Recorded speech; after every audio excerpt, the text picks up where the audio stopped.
Hello students, ਅੱਜ ਆਪਾਂ ਸਿੱਖਣ ਪ੍ਰਨਾਮਾ ਆਧਾਰਿਤ ਅਭਿਆਸ ਪੁਸਤਕ ਜਮਾਤ 5ਵੀਂ ਦਾ ਹਿੰਦੀ ਦਾ ਵਿਸ਼ਾ ਕਰਾਂਗੇ।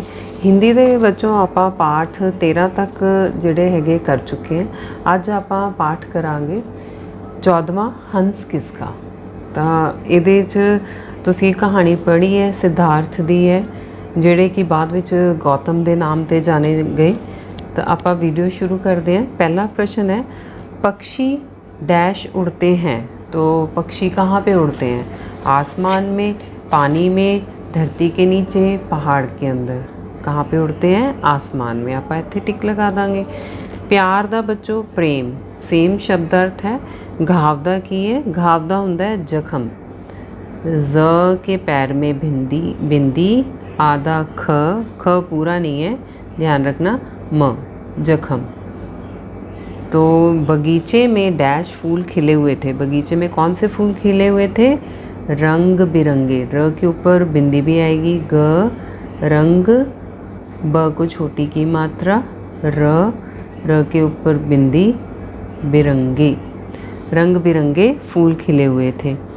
हंस को तीर डैश ने मारा। किसने मारा था? गौतम, देवदत्त, सिद्धार्थ के शुद्धोधन। देवदत्त ने मारा था ना, सिद्धार्थ ने तो बचाया था। हंस को पट्टी डैश ने बांधी। देवदत्त, सिद्धार्थ, शुद्धोधन के अशोक। तो पट्टी किसने बांधी थी? सिद्धार्थ ने बांधी थी। सिद्धार्थ ने डैश को उठाया। मोर, चिड़िया, हंस के कौवा। किसको उठाया था? हंस को उठाया था।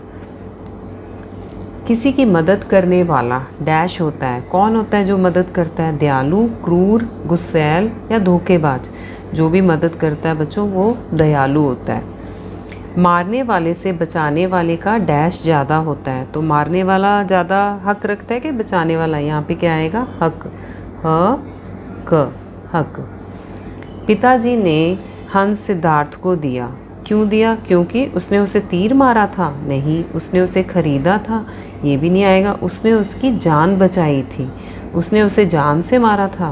नहीं, जान बचाई थी, इसलिए पिताजी ने सिद्धार्थ को दिया। हंस के शरीर से तीर कैसे निकाला गया? झटके से, जोर से, क्रूरता से या धीरे से? धीरे से निकाला था। सिद्धार्थ आगे जाकर बड़े होकर किस नाम से प्रसिद्ध हुए? महावीर, अशोक, दानवीर, कर्ण या गौतम बुद्ध? गौतम बुद्ध से प्रसिद्ध हुए। घाव धोकर उस पर क्या बांध लो? पट्टी बांध लो। प यहाँ पे बच्चों ट के पैर में हलंत। हलंत का मतलब आधा ट को बड़ी की मात्रा, पट्टी। सही युग्म चुने। अच्छा, बुरा, आगे, यहाँ नीचे तो नहीं आना चाहिए, आगे पीछे, ऊपर, यहाँ पे नीचे आना चाहिए, ये भी युग्म गलत है। उल्टा तिरछा, ये भी गलत है। दाएं बाएं, ये सही है। तो हम इस पे टिक लगाएंगे या इसको अंडरलाइन कर दो। बगीचा का समान अर्थ वाला शब्द बताएं। वन, मैदान, खेत, उपवन। तो इसमें बच्चों उपवन आएगा, उपवन पे टिक कर दो। लेकिन मैंने इसे बचाया है। पंक्ति किसने कही? किसने कही है ये पंक्ति? बचाया किसने था? सिद्धार्थ ने, है ना।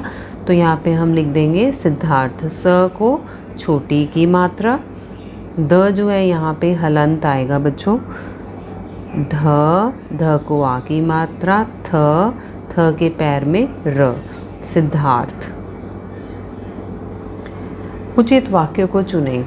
सिद्धार्थ दयालु बालक था। इसमें तो सब कुछ ठीक है। सिद्धार्थ दयालु बालक, यहाँ पे स्पेलिंग की मिस्टेक है दूसरे वाले में, इसमें भी। तो पहला जो है ध्यान से आप देखेंगे, उसके शब्द बिल्कुल सही हैं। बगीचा का बगीचे, बात का क्या हो जाएगा? बातें।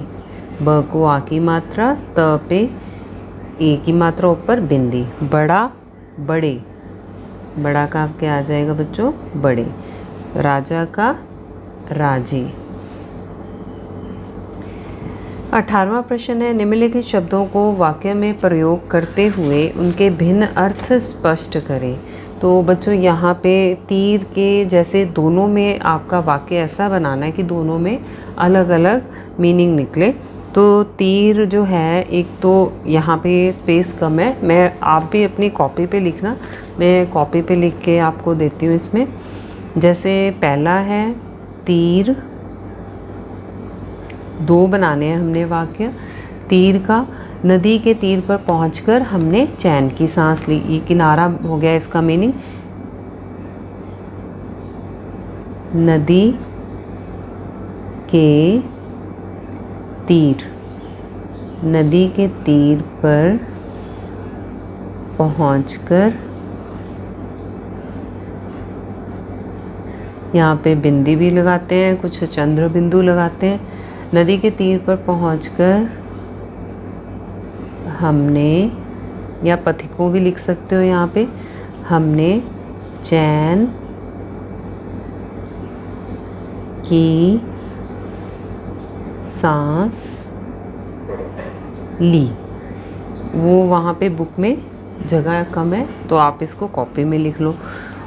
एक और इसका मीनिंग तीर जो उसमें पाठ में भी दिया है, आप उसी का नाम लिख दो, देवदत्त।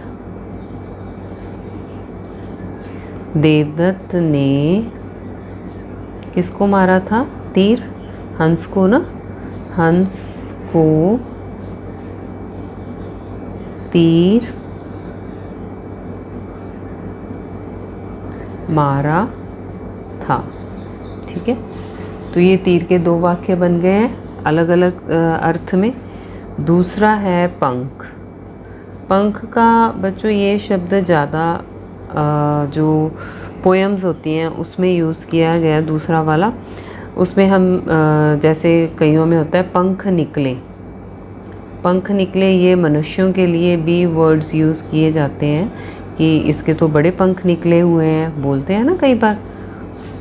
और एक होते हैं जो पक्षियों के पंख होते हैं, उसका सेंटेंस बन जाएगा मोर, मोर के पंख सुंदर होते हैं ना, मोर के पंख सुंदर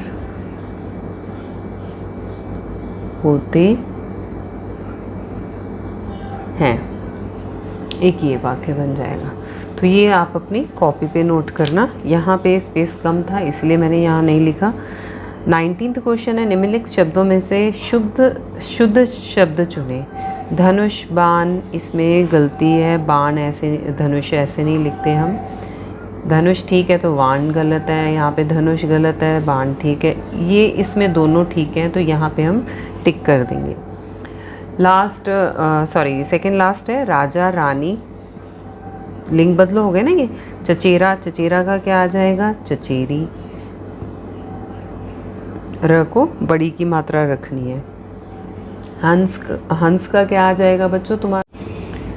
तो बच्चों हंस का जो स्त्रीलिंग या हम कह सकते हैं हंसनी, न, ह के ऊपर बिंदी, स, न को बड़ी की मात्रा, हंसनी।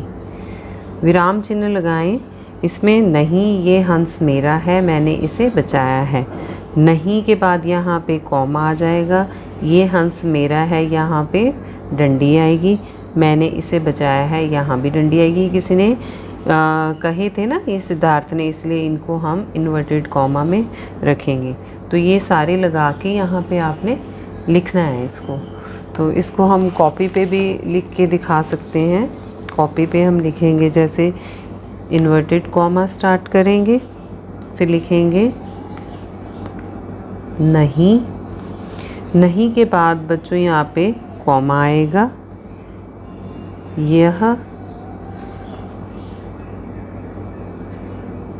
हंस मेरा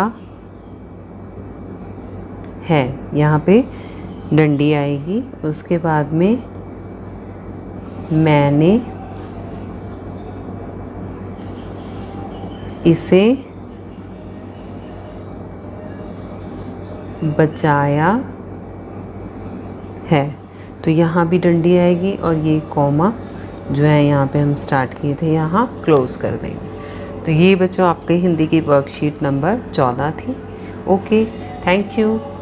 बच्चों अपने फ्रेंड्स के साथ ज़रूर सब्सक्राइब करो, शेयर करो वीडियो। और कोई भी प्रॉब्लम है मैथ्स के, अगर तुम्हें लगता है कि कुछ एक्सरसाइज तुम्हें नहीं समझ आ रही तो कमेंट बॉक्स में क्लास और एक्सरसाइज वो ज़रूर लिख के डालो।